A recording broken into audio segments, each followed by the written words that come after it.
Peter? Good afternoon, everyone. Good morning, good evening. My name is Peter Buckley. I'm with Cambridge Technology on the sales side.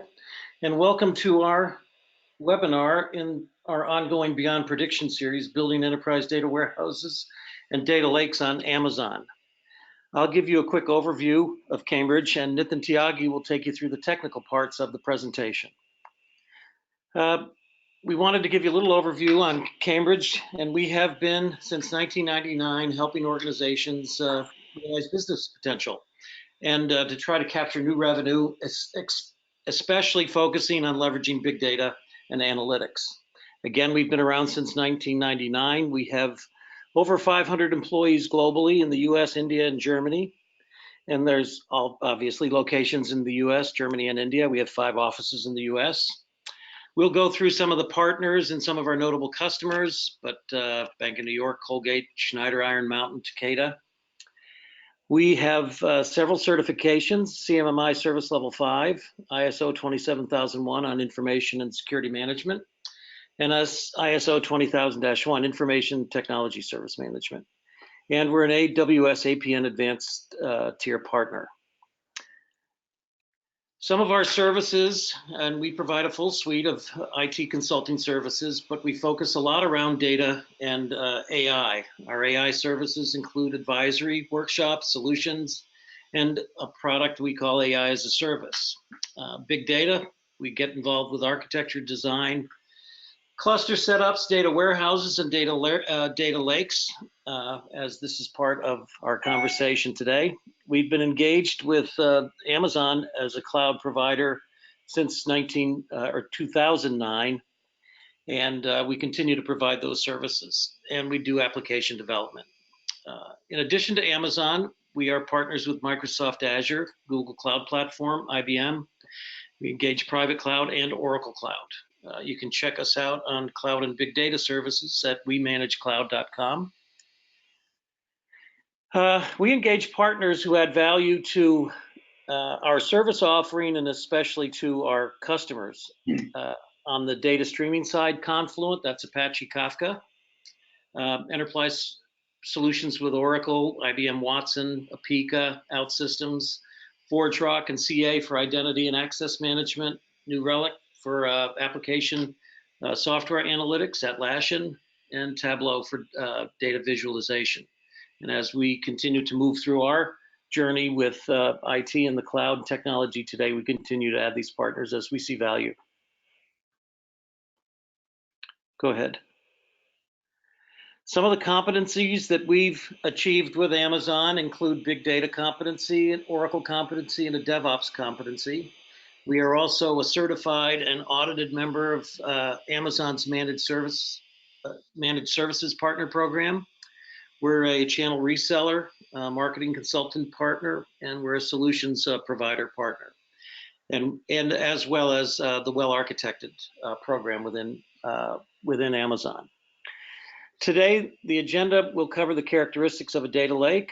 We'll go over big data architectures, the basic components of building a data lake, an introduction to include the AWS services for data lake and how that is integrated. And then we'll go through some next steps with you if you choose to look at and engage in building a data lake for your organization. At this point in time, I'm going to turn it back over to Nitin Tyagi, and he'll take you through the technical piece. I'll be back on a little bit later. We'll do a summary and hopefully get you out of here in the next 40-45 minutes. Thanks again for coming. We appreciate you taking the time, and we'll talk to you in a few minutes. Thank you, Peter. Good afternoon, everybody. As we go into data lakes and data warehouses in today's session, the first thing that wanted to review was the differences between a data warehouse and data lakes. We will go in depth into data lakes, how building data lakes and data warehouses. But traditionally, the way that we build data warehouses is we had source systems, external, internal, which essentially collected data for business purposes. However, the big difference between a data lake, when it comes to data storage, it's a place to store raw data formats. it stores unstructured data sets, both structured and unstructured data sets. If you look at data warehouses, traditionally, it was meant for relational databases, multiple relational databases feeding into enterprise data warehouses. Now, some of the warehouses have started supporting unstructured data too. But traditionally, when we looked at holistically data lakes, uh, it was more meant to be relational data sets in purpose. And as we look into data lakes, what you will see is it's low cost. You can be using it for economical purposes, and you only query when you actually need the data sets. So the next few slides will hopefully walk you through multiple elements of data lakes and data warehouses. To begin with, an enterprise data lake is a large storage repository which holds vast amount of raw data. The key thing for everybody to understand is uh, the data structure and requirements are not defined unless the data is needed. So, we'll revisit this definition towards the end of the deck. But the primary question that comes up is why data lakes? We have lived with data warehouses for the last 20, 25 years. And as we want to take a step back to look at what's changed in the last few years. And when we looked at the traditional business analytical process, it had this pretty much standard format, right? You essentially start with the end user requirements, which define what kind of business reports are needed. You essentially go back, look at the source system to see what the data schemas, what tables. You write an ETL to get the data into the defined schema. And then you use some proprietary ETL tool to analyze the reports. So that's been the cycle. And one thing that surprised me and surprised all through was the reports defined what data sources and what schemas data would be extracted from the data sources.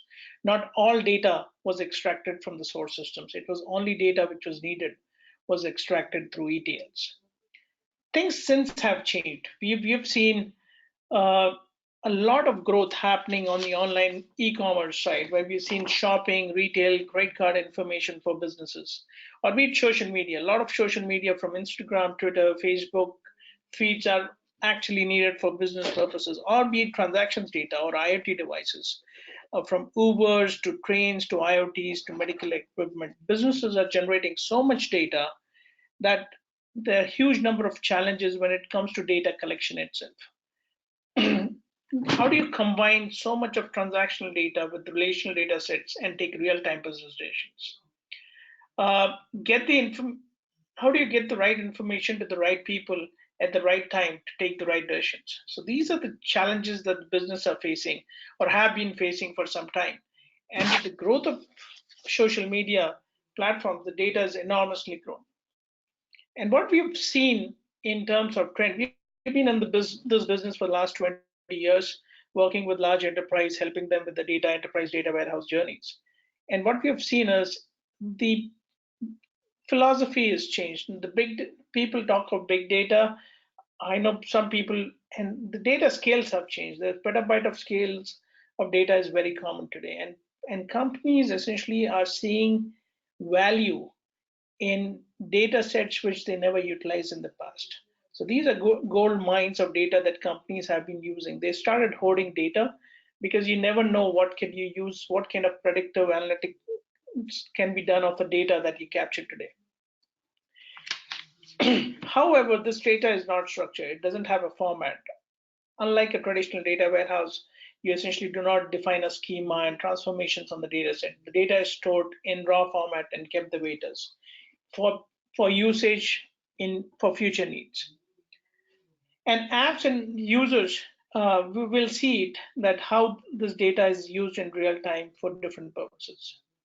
However, going into top-down and bottom approaches, uh, we just want to go and revisit differences between a data warehouse and a data lake and how the two approaches of information management uh, define the basic elements of how data warehouses are built.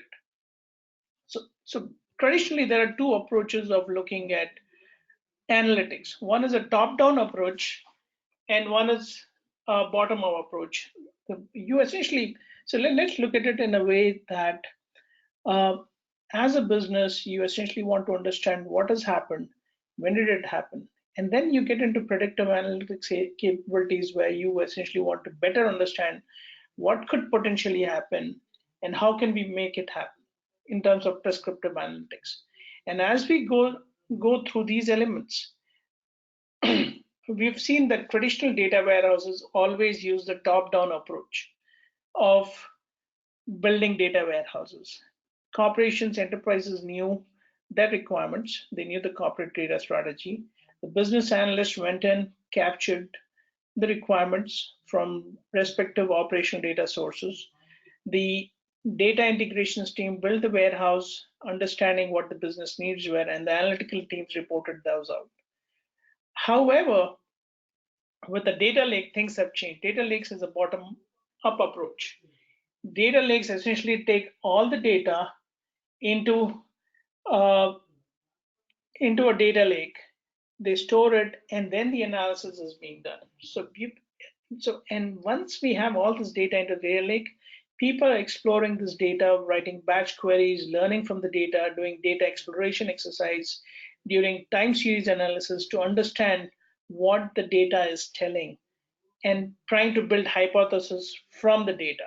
So going back again, I'm going back to the whole things. So traditionally, we are looking at observations and create patterns of those observations and creating a hypothesis. So that's where using the bottom-up approach changes the data lake. Now, in alignment with this session, we are talking about both data lakes and data warehouses. And what we have seen, especially working with large enterprises, that both of these coexist. When you essentially need descriptive analytics or diagnostic analytics from relational systems, data warehouses are best fit. However, when organizations wants to do predictive analytics or prescriptive analytics, that's where the power of a data lake comes in. And what we have seen in our experiences is organizations are having both. They have data warehouses and data lakes in combination, working together for different needs, different user groups, and lines of businesses. Let's go back to the definition of data lake and how is it defined to begin with. Now, data lake has an ability where it could store unlimited amounts of data in any format. It's inexpensive, it's cheap, it's stored in a very cheap location. It allows you to collect data that you may use now or you may use later, just in case you use data sets. So the beauty about data lake is you don't have to capture data. You can capture data that you may potentially use in the future. It complements your enterprise data warehouses. It can be your enterprise data warehouse can be a source into your data lake. And the other thing that we see is traditionally the enterprise data warehouses are expensive. It actually frees your enterprise's data warehouse of expensive storage in many ways. And we've seen many customers using this as an alternative to enterprise data warehouse so that you essentially can reduce the cost of operating your enterprise data warehouse for operational purposes.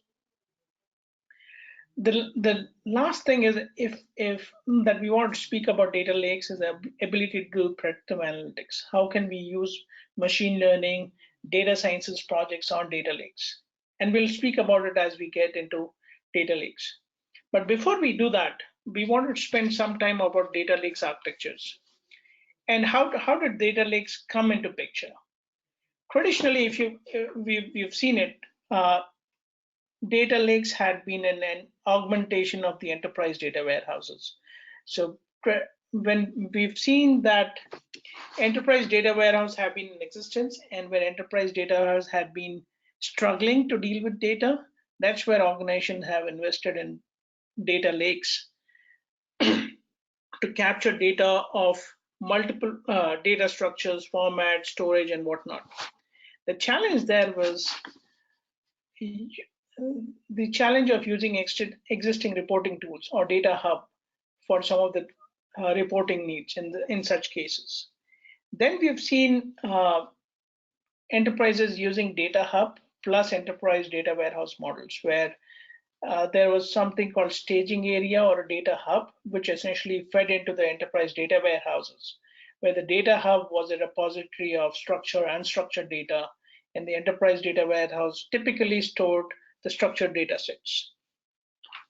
The other aspect that we've seen is all-in-one. Companies have looked at, we've seen some customers just investing in an all-in-one data hub, which essentially acts as a hub for total solutions. There's no enterprise data warehouse. They essentially use a data hub for all the data lake for all their purposes. However, the challenges are that not all reporting tools work in such environment. There's difficult to understand data. There's so much of data sets from different sources, similar data sets. How do you differentiate between one data and another? So it creates problems around the reporting aspects of it. And obviously, this structure has limitations on security. How do you control access to data? How do you control access to limits? So with that was the evolution of a modern data warehouses. You've seen that enterprises essentially have data lakes, which essentially get captured in data from any source systems, be it devices, be it servers, be it relation systems or operation systems. All of that is fed into the data lake. And data lake acts as a repository into your enterprise data warehouse. You could have reporting work on both enterprise warehouse or the data lakes. And we've seen these transformations or different forms or elements of the data warehouse models with various organizations we have worked over the years. Before we get into the elements of S3, what we want to discuss is Amazon S3 as a data lake. Now, traditional with any big data project, there are three elements to it. One, data ingestion. How do you get data into a platform? How do you process the data? And then how do you consume the data? Amazon essentially provides you all the elements to handle data ingestion, process, and consumption. The key element here is S3. S3 is a storage service from Amazon. They essentially provide you 6 to 9 nines of availability of this data. So once the data is in this, the availability is guaranteed to at such high availability. The key is how do you get the data into S3? As you have, depending on the organization size and elements, Amazon has resources and tools to migrate this data using various services. And I'm going to spend some time going over some of these services. Let's begin. The first service is Amazon Kinesis. Kinesis makes it easy to collect, process, and analyze real-time streaming data. So if you're a company having IoT devices or any kind of streaming data sets, be it social media, be it telecom, or be it electronics, any kind of industry where you have a lot of streaming data come in, that's where Kinesis comes into place, with essentially offers capabilities for cost-effective processing of streaming data. You essentially can feed in your data into Kinesis. Kinesis can take the data and store it into S3. The other aspect that Amazon provides you is Direct Connect. Organizations can use Direct Connect. This is nothing but a T1 or a dedicated internet line to the Amazon cloud that enterprises can invest in. The third aspect is Amazon Snowball. I'm sure you might have heard of Snowball. These are devices or ability where you can transport petabyte scale of data using devices designed to secure the data of large format into Amazon S3. The whole purpose of data ingestion is how do you quickly take data into S3, and from there you essentially can use various AWS services to process and consume them. The other service, fourth service that we wanted to introduce you to is data migration services. Now, data migration services helps you migrate databases quickly to Amazon. So if you're already using a SQL Server or an Oracle or a MySQL databases, data migration services has capabilities where they can plug in and can help you migrate data directly into S3 or any of the AWS data sources. The other thing that you essentially can use is S3 transfer services. This is basically Amazon S3 transfer acceleration makes it easier to split file into different components or long distances and transfer it. So once you use any of these services, be it Kinesis or Direct Connect or Snowball data migration services, you move your data into Amazon S3. The next step comes in where we would want to introduce you to various Amazon servers, which could essentially take this data from S3 and process it. The first service in terms of the various data processing tool Amazon provides you is Athena.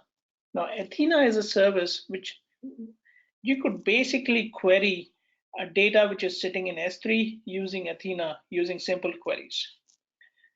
It's an interactive query service that makes it easy to analyze data in S3 using standard SQL. You could write standard SQL, and plus it's a serverless service. So basically, you can just use.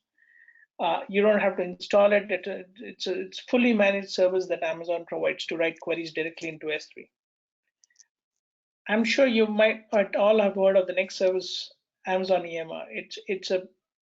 It's a leading cloud native big data platform. It uses open source Apache Spark, Hive, or HBase, coupled with the dynamic scalability of EC2 and scalable storage of S3. EMR essentially helps you with analytical teams with petabyte scales of data sets to be handled. If you have huge data sets, you essentially are running your machine learning models. That's where you essentially get into an EMR. You can run an EMR cluster at the click of a button. The other aspect that Amazon provides is Amazon Redshift. It's a fully managed data warehouse that can scale to petabyte scale. We're going to talk about Redshift in detail in the next few slides, but again, if you're essentially looking at migrating your database to the cloud, or you're essentially looking at implementing a data warehouse, Redshift comes into place there. Or you could have Spectrum, which helps you can efficiently query structured and semi-structured data sets in S3 from Redshift. The last element is Elasticsearch. Elasticsearch essentially is a fully managed service where you essentially can have a managed Kibana. You have Elasticsearch APIs, usually when for real-time log analytics and search capabilities. So if you have web logs, server logs that you essentially want to process in real time, that's where ELK comes in handy. The other service that Amazon provides is the Amazon Machine Learning AI services, where you could use a bunch of services around machine learning AI, be it voice to text conversions, be it facial recognitions, be it speech to text and whatnot. So Amazon Machine Learning and AI services provide a whole set of services which work with S3 to use the data in S3 and process you. Now, this was on the Amazon process side. As we look at consumption, Amazon provides you with a bunch of services. You could use your tailored solution if you have a proprietary product, be it Tableau, be it Looker, or any other third-party product that you use. You could use that, or use Amazon QuickSight, which essentially is Amazon's equivalent of analytical tool where you can publish interactive dashboards, including machine learning insights into your app. Or you could use an API gateway, where your API gateway could essentially hook into your data warehouses or your EMR or Athena queries to essentially work with applications to take actions in real time. And if you're a data scientist or a data engineer, you could essentially use Jupyter, Zeppelin, or any other notebooks, analytical notebooks that you're familiar using it. But the whole platform essentially bundles everything that you need. The next slide talks about the data lake architecture. Essentially, Amazon provides your data lake console. You could even use CLI, command line interface, to access any of these services. The key thing that I wanted to highlight is Amazon Cognito. Now, Cognito, when we're talking about data, different lines of business accessing the data, how do you make sure that you control access and authentication to the data and data sources. And you could use Amazon's identity and access management with Cognito to make sure that you can access control to your web mobile applications quickly. Cognito could scale to millions of users, and it essentially integrates with SAML 2.0. In addition to that, we're going to look at a couple of other services like Lambda and Amazon Glue services in the next slide, which essentially provides you an overview of what are the other data tools which can be used on this platform. To begin with AWS Lambda, when we look at data and amounts of data which comes in, how do you handle this amount of data sets from different systems? The key is there are three services that we wanted to introduce in this slide. One was Amazon Glue. Glue is a fully managed ETL service that Amazon provides. You can create, run ETLs and click of buttons using Glue. The other service that Amazon provides is Lambda. This is serverless code where you can run your code as a service without provisioning or managing services. You can write Lambda queries where you can trigger it based on a code as needed. The third service, Amazon EMR, we spoke about it in the last slide. It allows you to process vast amount of data quickly, cost effectively at scale. So be it cleaning data, transformations, you have to apply your transformation rules or event-based transformations, or a combination of these services, Lambda, Glue, and EMR, lets you do all that. We all realize that at some points, we'll have to use, based on the use case, you either use a combination or either or of these services.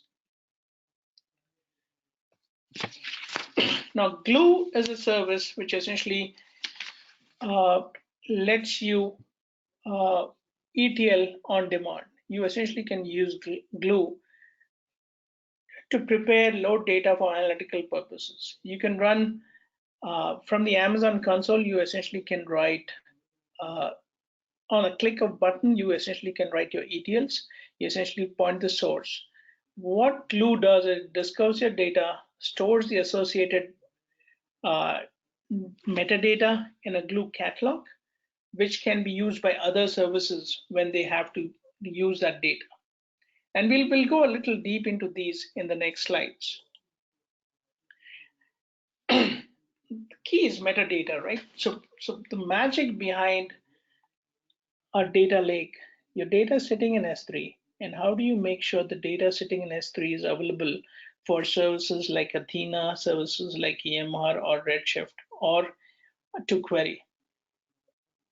Glue has something called as Glue Data Catalog.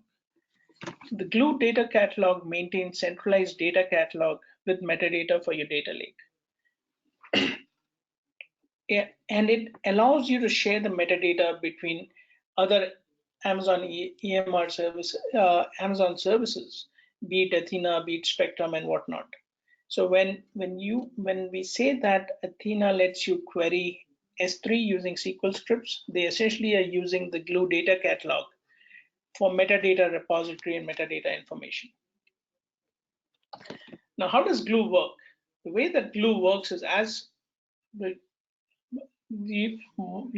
assuming that you have a data set and your data set keeps increasing.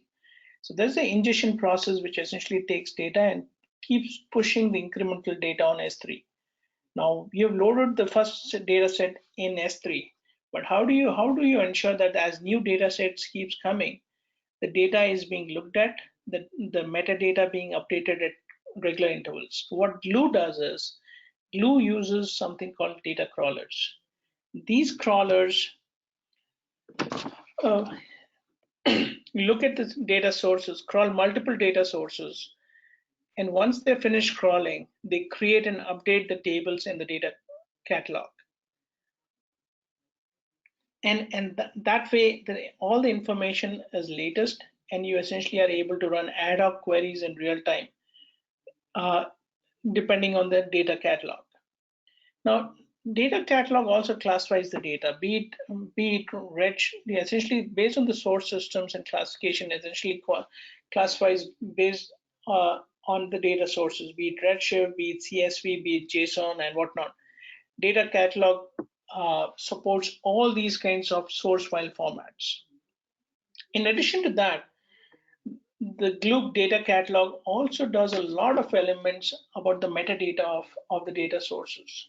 Assuming that you've taken the dump of your data tables into S3, it essentially creates a catalog of table properties, including to the table names, the table sizes, the number of data statistics involved with the table, including the number of rows, column counts, and whatnot. It has a schema details. When we say schema, has the format of data types changed since the last time the data came into the systems and whatnot. So the data catalog essentially is a metadata repository of all the element that comes into the S3. Remember, you're storing the data in S3 and only using it when you need it. And any of the other Amazon services depend on data catalog for the central repository to look at the data sets.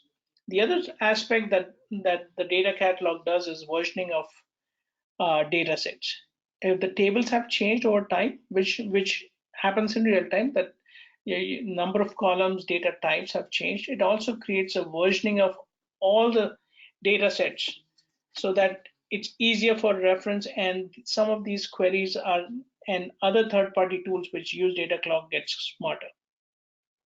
Not just that, we've seen that as data increases, the data could be partitioned. As we store the data in S3, it could be partitioned. It also manages and registers the available partition so that the query becomes easier. You could partition based on your standard partitioning guidelines, but Glue also lets you, it creates a repository of all the partitions in the database.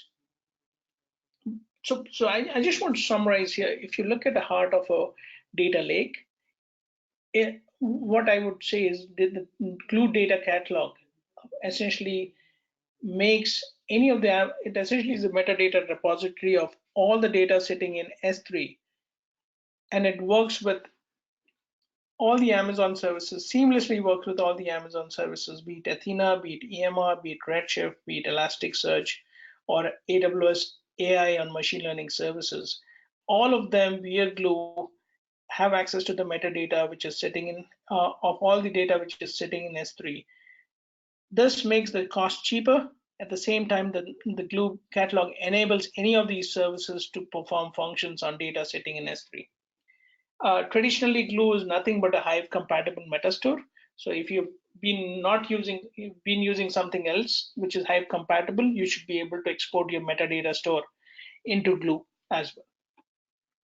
Moving on, the other aspects of it, if traditionally we've seen a lot of customers looking at Amazon Kinesis Analytics. As customers have a lot of real-time streaming data, you can just plug in your streaming analytics, Spark Streaming or Amazon Kinesis Analytics into S3. Once the data is stored in S3, you're able to process real-time processing using Glue and some of the analytical services. Going back and looking at the fundamentals, the key characteristic of a data lake is it lets you connect data, anything. You can dive into any specific kind of data that you need. You'd be a large enterprises with specific divisions wanting to look at specific elements, and how do you essentially have them access to it on demand, rather than building traditional data warehouses. It has flexible access with Cognito and identity and access management. You can have granular level access to specific data sets. You can only limit who gets access, when do they get access. It's also future-proof in terms of security. You essentially can blind the data, double blind the data. So anything traditionally that you could implement in terms of a traditional warehouse could be implemented. The key is you can scale to hundreds and thousands of databases, unlike a traditional warehouse where you would take months and years to develop a, a data warehouse. You essentially can scale up quickly. It has infinite storage. You have abilities where you could do real-time and batch processing. and you could write interactive queries right on S3. It is highly available. But just to summarize, uh, a data lake and the concept of data lake is it lets you get all the data in one place. It's a single source of truth for all the data, be it structured, unstructured, semi-structured data set. It helps you ingest fast with consumption. So conceptually, I think as you take the first steps moving from data warehouses to data lake, the key thing that we would want to get familiar with is looking at how things are done is completely different. It essentially you can do schema on read.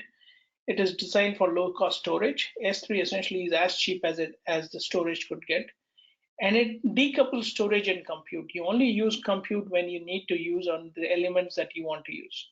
And it has all the elements of security built in, be it protection to access management to authorization with identity and access management and cognito. All these are built at scale. However, taking a step back, if you're looking at using a data warehouse on cloud, what you have is Amazon Redshift. You essentially can use the same set of services, be it Kinesis, be it S3 Accelerator, or a Snowball. You essentially can take all the data sources or data migration services. You can use data migration services to move your data into Redshift, and you will have a petabyte scale data warehouses at a click of a button. It is 10 times faster than traditional data warehouses and significantly cheaper.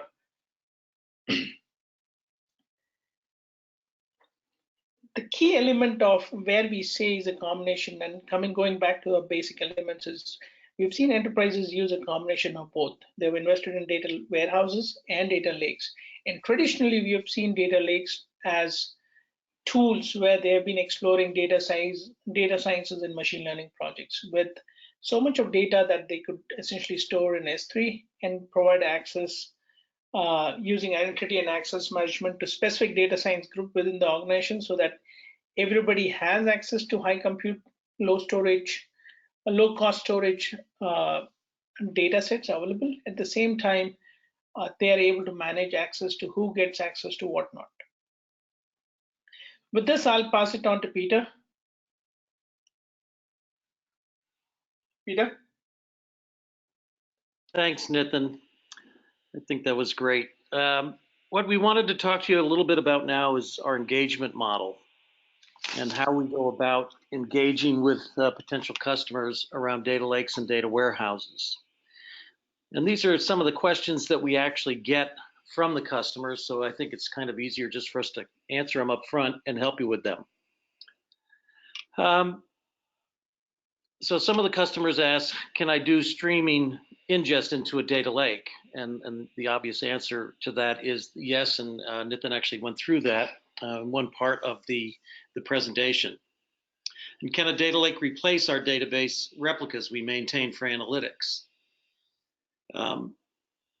I believe that that can work, and it also is, the data lake is kind of a little bit of a magical place in that it allows us to bring in heterogeneous data that's both structured and unstructured, which isn't the case with other ways to warehouse data.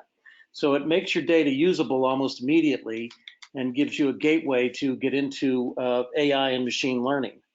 Everything we've been doing around this Beyond Prediction series is really tied back to how data is being used today. With container services, with data lakes, data warehouses, data streaming, AI, and machine learning.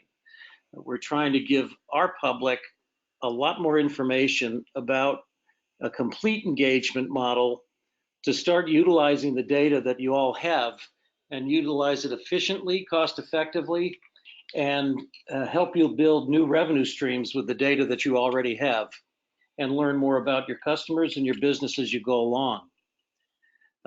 We went through how to organize data inside a data lake and how to handle late events coming into old partitions.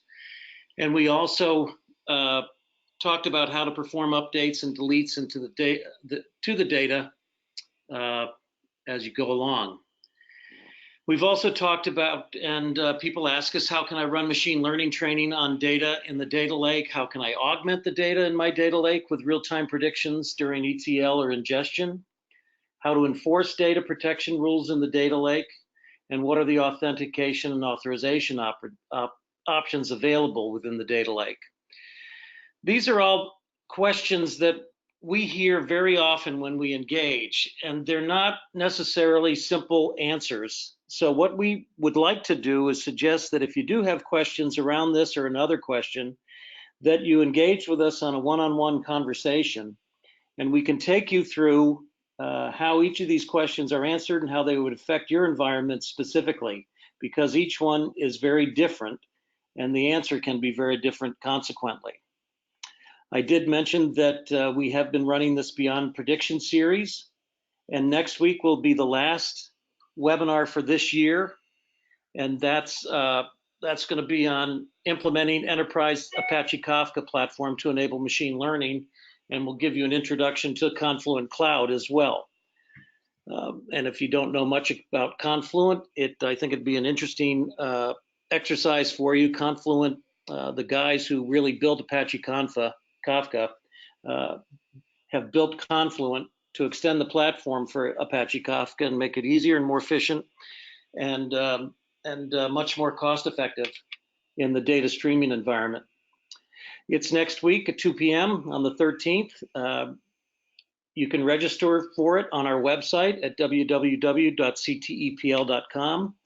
And we will pick up our webinar series after the holidays in January in the new year, and we'll begin again. But for now, this is the last one on this subject, and again next week in Apache Kafka.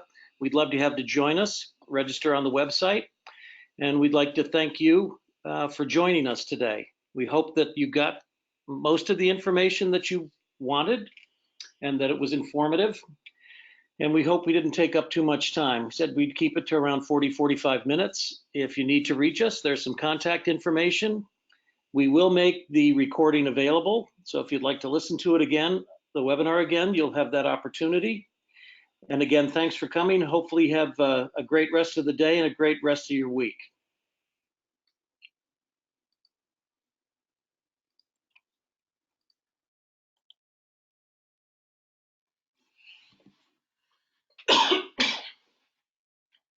You're supposed to